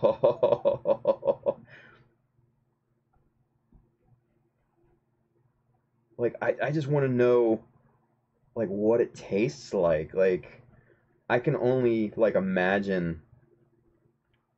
It's like, oh, dude, just the way you described it. It's slime and crunchy. Oh, oh my God. Like, what's it taste like? Like, is it like salty? Is it sour? Or is it like, what's the taste of it? Like, you know, from what I understand, like, it's fermented, so I would almost imagine like it's almost like a vinegar, maybe kind of sour type of taste, but I don't know. I could be completely wrong. That's just what I'm guessing anyways, you know?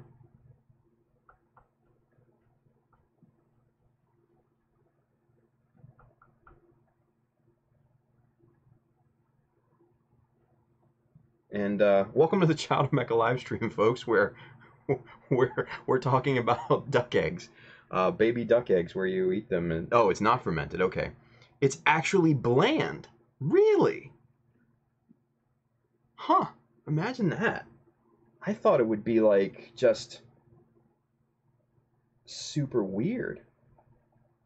But the description of the slime and crunchy. Oh. Yeah, it has the bones and everything. I mean, it's just like it's a body in there, right? Man. Well, Carlo, I'm gonna tell you what, brother. You are more of a man than me, because I would not touch that. Yeah, see, there we go. You put vinegar and salt on it. Sour that puppy up. Oh, man, you are a braver man than me, brother. Welcome to the Child of Mecha Dining Show, where we're talking about baby fetus eggs that you put vinegar and salt on. Oh my God. You never know what you're going to run into on the Child of Mecha live stream, that's for damn sure, you guys. It's always interesting, right? Never a dull moment.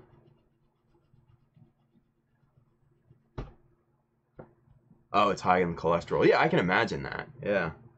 I mean, because you're eating basically like the egg, but it's formed into a body.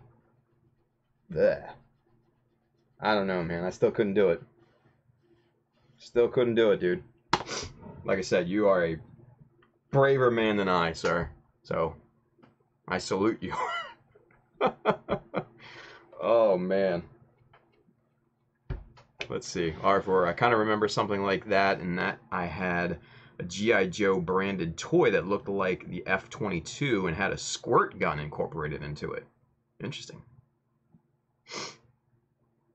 Oh, William Williams, I thought I was crazy for having grilled bird heart. What? Wow, weird. R4 says, so I have a question for everyone. Does anyone remember if G.I. Joe continued into the early 90s and had a segment where Cobra used toxins? Man, you know, it's funny. They had so many offshoots of G.I. Joe throughout the years, it's hard to keep track. What I would say is go on to a channel called Toy Galaxy. And those guys are, I love that channel. And I've talked about this a little bit before. It's such a great channel. The guy that hosts it is such a dry humor kind of guy, and I love that style of humor. But it is extremely informative of like 80s nostalgia toy lines and shows and stuff like that. So he did a history of a bunch of different shows from the 80s, and one of them was G.I. Joe. So I would go on there and take a look at that, the video that he did, because, you know, you might find what you're thinking about on that video. He did, you know, like a history of different things. And he's got a history on pretty much everything. I don't think he's done anything Gundam yet, but he's into Gundams. Like, he has a few. He's not, like, on our level. Like, really into them. But, it seems like he appreciates it, you know, for the forms and designs and stuff. So, I can appreciate that.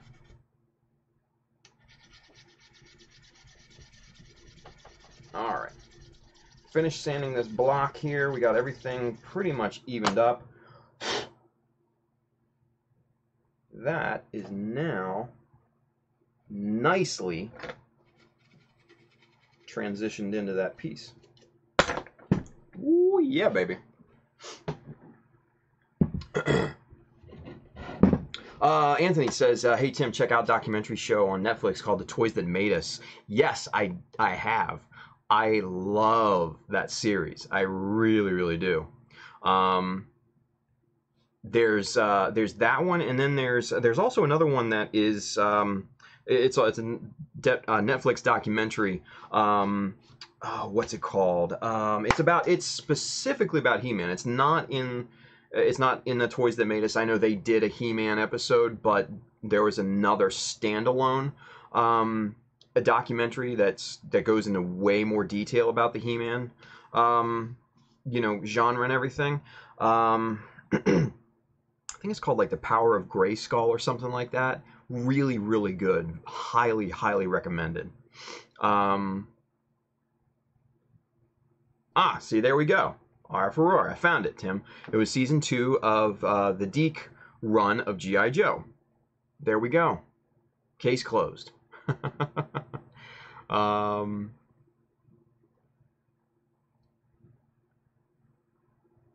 Oh yeah, no, yeah, Anthony, I don't need to see that, dude. Your friend eating one of those eggs. That's, yeah, I don't need to see it. That's cool. You keep it. You keep that picture. That's fine. Oh man, Power of Grayskull. Yes, there we go. Awesome, another fan. Yeah, that was a great documentary. I really liked that. I just love kind of seeing the history of these things, and kind of the business decisions that were made, you know, the creation of it all. Because, I mean, you know, us as kids of the 80s and 90s or whatever, you know, we just remember the series and the nostalgia of owning the toys and, you know, going to a toy store and buying the toys and seeing them all along the shelf and everything, right? That's what our nostalgia was, and we loved that.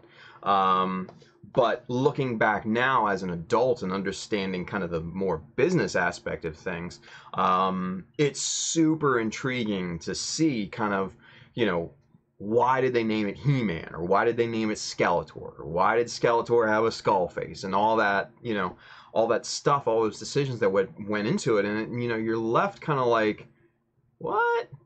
Man, it's just so weird. So, yeah. Anthony says, audio cut out for me. Uh-oh. Anybody else? Looks like my audio capture is working. So I don't know. Let me check Facebook. Facebook's always good for that. Looks like my audio capture is working. Yeah. Looks like Facebook is working. So, I don't know, man. Anthony, refresh, brother. Refresh. Cool. Yeah, everybody else is good. So, Anthony, buddy, it's all on you, man. It's all you. But anyway, yeah. So, like the business decisions that went into, especially like making He-Man, was just like, some of them were just like off the wall. Like some of the names and everything that they came up with were just like, today you look back and you think, man, that was stupid, but it was such great nostalgia as a kid back in the day. Yeah, I love watching that type of stuff. Absolutely love it. Another one that's really good, you guys. Another one that's really, really good. And this may not necessarily cater to everyone because it's not about toys or anything like that, but it was the Mr. Rogers documentary that came out recently. I think it was called Would You Be My Neighbor? Wow. Really, really good. Very powerful. You know, just you kind of get a different impression of Mr. Rogers. And for those of you outside of the States, Mr. Rogers was kind of like a kids' TV host here in the States that was beloved by millions of kids, myself included, you know, growing up and watching it. And they did a documentary. Tom Hanks is actually playing him in a movie that's going to be coming out. And yeah, it was an amazing documentary. I highly recommend it. If you guys have not seen it, definitely see it.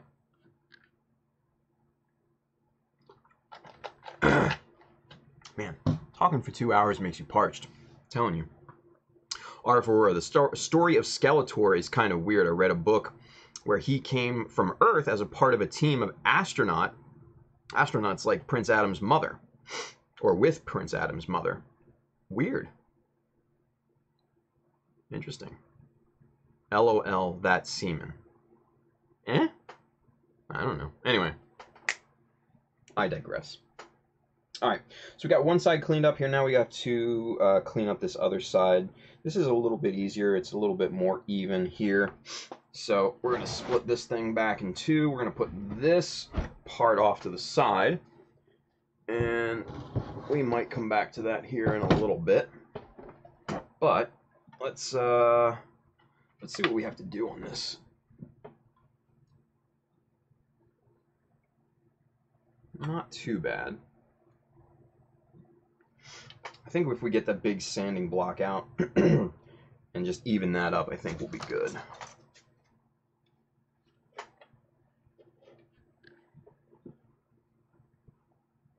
Anthony says that man was a big part of me growing up.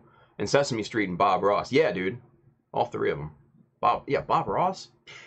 Happy Little Trees, dude. Yeah. Yeah, more micro. No, Skeletor is supposed to be the king's brother, Caldor. They fleshed it out more in the 2000s remake. Yeah, I kind of remember that, yeah. Merman's original name was Seaman. Oh, I remember that now. Now that you say that. Okay. Context. Yeah. But they had to change it. Yeah. Like, who came up with that? Like, really? Yeah, I mean, even back then. Even back in the early 80s, late 70s. Seaman. Like, you couldn't put two and two together. Like, they didn't have innuendos back then. Come on. Dumbass. But, you know, they were, back then, I mean, they were turning and burning toy ideas like crazy because, you know, they were just basically trying to make money off of shows and stuff like that. And, you know, tie in TV shows with toy lines that they could sell. So they were just turning and burning product and shows like crazy. So honestly, it doesn't surprise me all that much that they almost went with that. But still, it's like, come on, really? Really? But that was funny. I gotta admit, that was funny. All right, let's get the file and try to see if we can't even this sucker out here.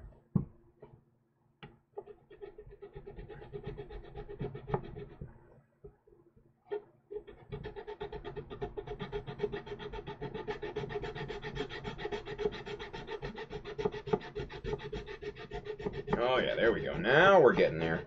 Now we're getting somewhere. Now that's nice and even. All right, now it's time for the sanding block. Let's even that out. Yep. Now we're cooking with gas. Let's get the finished sanding block in here. Really match these up.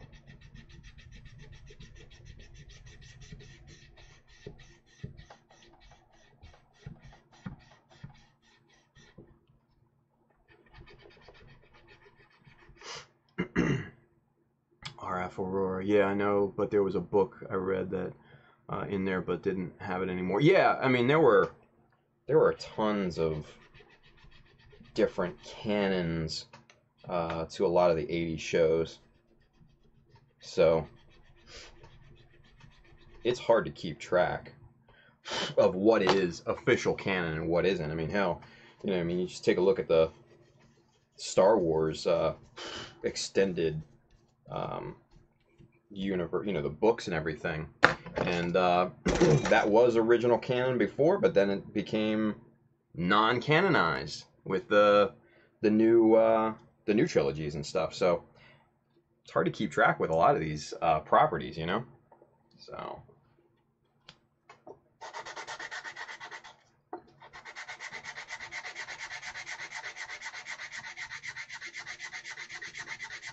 all right, just evening that plate up here on the bottom, and that, my friends, my friend, looks good. Yeah, look at that, nice and even. Looks like one part. Easy, easy peasy. All right, so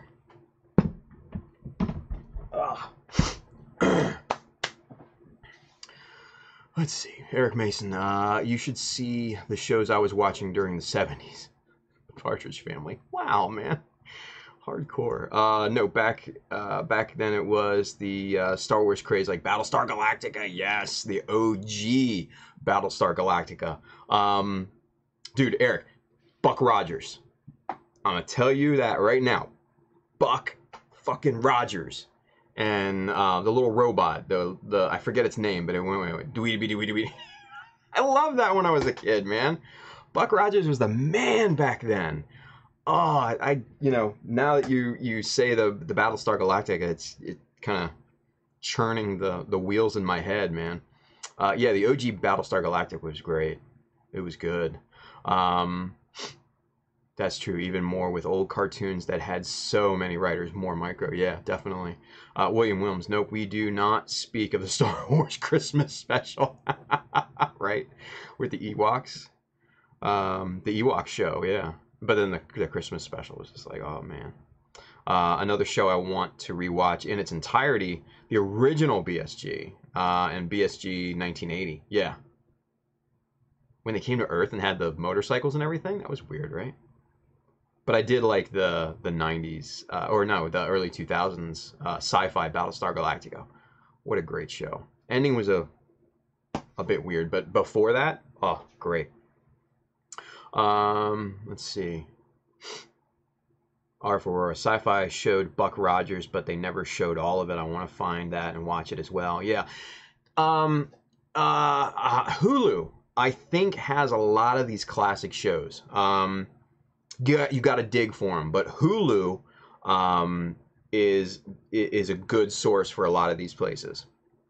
Maybe Amazon. If you know, obviously if you need Prime, but yeah, both of those are really good sources for like classic shows like that. So I can't say if they have them on there, but there's a chance, right? Rest in peace, standalone Boba movie. Yeah. The Mandalorian movie looks kind of interesting though, at least, you know, from the few shots that we've seen of it. I'm game for that, you know. And mind you, I'm not like a Star Wars purist or anything. I don't get like, you know, bent out of shape over what's canon and what's not canon or anything. I just enjoy the movies and everything. Like, I know a lot of, I'll probably get flack on this, but I actually like The Last Jedi. You know, it was just a fun movie, right? So it's just, yeah, it's one of those things. I'm just not like bent out of shape over not having a Boba Fett movie, even though it would have been super cool. But I kind of like the look of the Mandalorian movie that's coming out, and I actually liked the Solo movie. I thought it was funny, so it was good. Eric Masson, that's a good one to watch. Yeah, Buck Rogers, man, beady beady beady. I love that little robot guy, beady beady beady. It was great. Eric Masson in anime shows like Gotcha Man. Yeah. Better known in English as Battle of the Planets. Yeah, you got it. I love that. And that was kind of the same thing, kind of in that same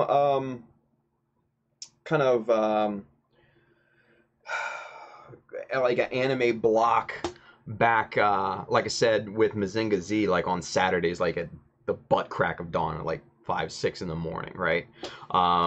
Those were back then. Yeah, G-Force. It had tons of names to it. Yeah. But Voltron was on in that time slot. Mazinga Z, Battle of the Planets, G-Force, whatever it was called back then. I think there was another one. I forget. I think it was like a live action one. It might have been like a rebrand of Kamen Rider or something like that. But I forget. It might have been an early version of Power Rangers for all I know. I don't know. But I wasn't into it back then when I was a kid. I just liked the animated ones. So, but yeah, man. Sunday mornings, early mornings back in the early mid 80s. Yeah, those were like the anime block, or the Japanese import block or whatever, right? So, Bailey says I liked Solo too. See? Yeah, Bailey, Ronin Warriors, man. Oh, I remember watching that back, like right around the time, like 2000, 2001, like when Toonami. I think they showed it on Toonami with Gundam and all that and everything. But yeah, I remember watching Ronin Warriors. That was a fun series. Bailey says, "Oh, G-Force, now you got me." Nice.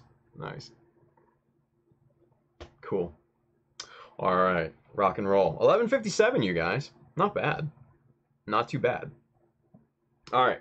So as much as I love nostalgia and going back and remembering these things with you guys, it is 11:57 my time, so that means we're gonna wrap up here. So SCGMC, you guys, it's in just a few days. What today is? Right now is the 7th, so basically 2.5 days. Tomorrow's Thursday, so I fly out on Friday morning. I get in at like 5-ish on Friday. And then, man, Saturday's the big day. I can't wait. I'm so excited. So if you guys are in the Fullerton, California area, come out. I highly suggest it. It's such a good time. You can buy tickets at the door. You don't need a ticket ahead of time. I think it's like $8-10 to get in. That gets you one entry into the model competition. Additional entries, I think, are like $5 maybe. I don't know. Twiggy was the name of the robot in Buck Rogers. Oh, was it? Okay. Beady. Twiggy. What a name for a robot. Beady. I'm gonna do that all night now. Seriously. Like off camera, I'm gonna do that all night.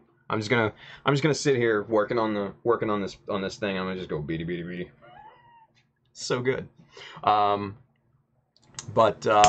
you guys, come out. Seriously, come out for SCGMC. It's going to be a great time. A lot of us are going to be out there. A lot of us are going to be hanging out. There's going to be demos. There's going to be vendors. There's going to be the huge model competition. It's the biggest model competition in North America. Hundreds of entries into the competition.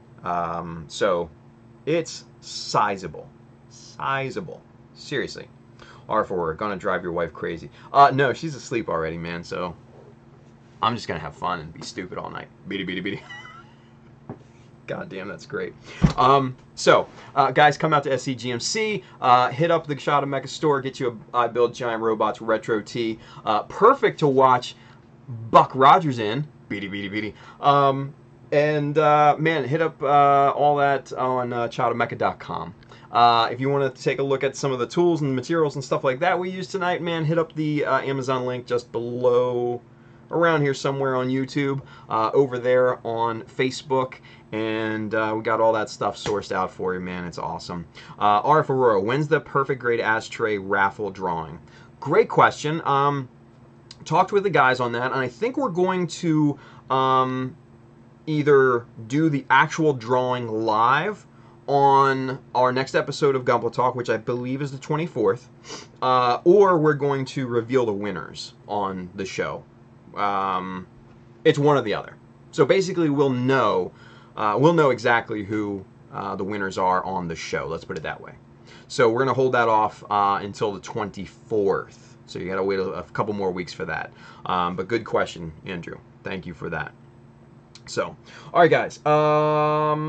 Without any further ado, if I'm gonna see you, if you're coming out to SCGMC, I will see you on Saturday. Hopefully, I'll do a little bit of live streaming if we can get it to work on Saturday. Mobile streaming, which is going to be a first for me. I got it all set up on my phone, so fingers crossed, and we'll see what happens. All right. So, have a great weekend. Be safe. Build something awesome. We'll see you next week on Wednesday. One stream next week. That's it. Just one. We're going to make it a good one, though. I promise. Promise. So, all right, guys. Good night. Take care. We'll see you next week.